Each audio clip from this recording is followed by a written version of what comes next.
Indiana Jones and the Cup of the Vampire by Andrew Helfer.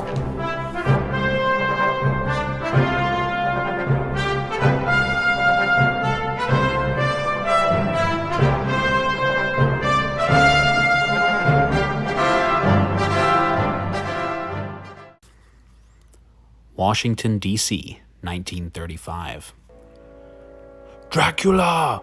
With this stake I shall destroy you forever!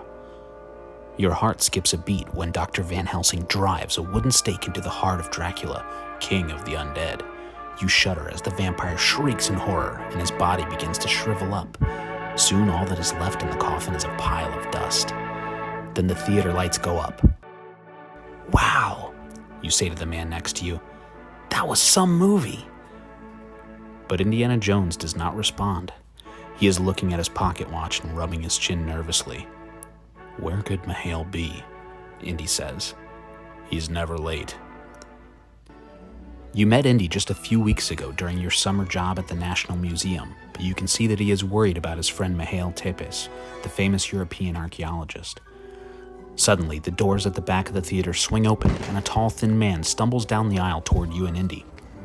"Jones," the man whispers in a heavy Eastern European accent. "They're after me. You've got to stop them." "Mihail!" Indy cries, jumping up to his feet. Just then, the theater doors fly open again, and four burly men in black overcoats bolt into the theater. Shocked, you realize that they are running toward you. "Indy," you whisper as the men rush down the aisle. "What'll we do?" Indy is busy holding up his exhausted friend. "Looks like it's up to you, kid," he says. Suddenly, you remember the box of sour balls in your pocket. You grab a handful of the round candies and toss them into the aisle. They work like a charm. As your attackers rush at you, they slip and slide on the sour balls and crash to the ground. "Good work, kid," Indy grunts, slinging Mihail's arm over his shoulder. "Now let's get out of here. That candy won't hold him off for long." You follow Indy and Mihail as they stagger through the nearby exit door. In seconds, you are on the streets of Washington, D.C. "That way," Mihail says, pointing towards a small Romanian restaurant down the street. "We'll be safe in there." In moments, you are seated in a dimly lit restaurant. "Okay, Mihail," says Indy. "What's the story? Who were those guys back there?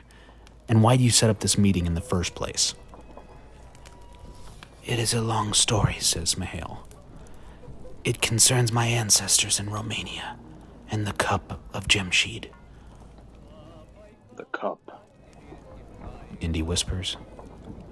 "Solid gold, encrusted with jewels, stolen from a mosque in Persia during the 16th century and lost ever since.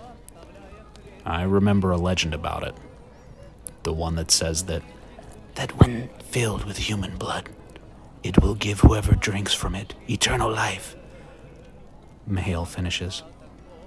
"I followed the trail of the cup to my homeland in Romania, Indy, only to make a shocking discovery. I am a Dracula." "Indy, I don't know about this guy," you whisper. "Let's get out of here." "Hang on a second," Indy replies. "This sounds interesting." "Thank you, Indy," Mihail says. "I did not wish to alarm you or your friend, but what I say is true. I am the last living member of the Draculas, the royal Romanian family. Perhaps you do not know this, but Dracula was a respected name until the 16th century. Then, my ancestor Prince Vlad Dracula became known throughout the land as a bloodthirsty tyrant. After he died, peasants insisted that he had cheated the grave. They said he had become one of the undead, a vampire who walked the earth eternally, drinking the blood of those still living." "I don't believe this," Indy mutters, shaking his head. "But it is true," Mihail protests. "I suspect my ancestor discovered the Cup of Jemshid and has used it to stay alive through the centuries.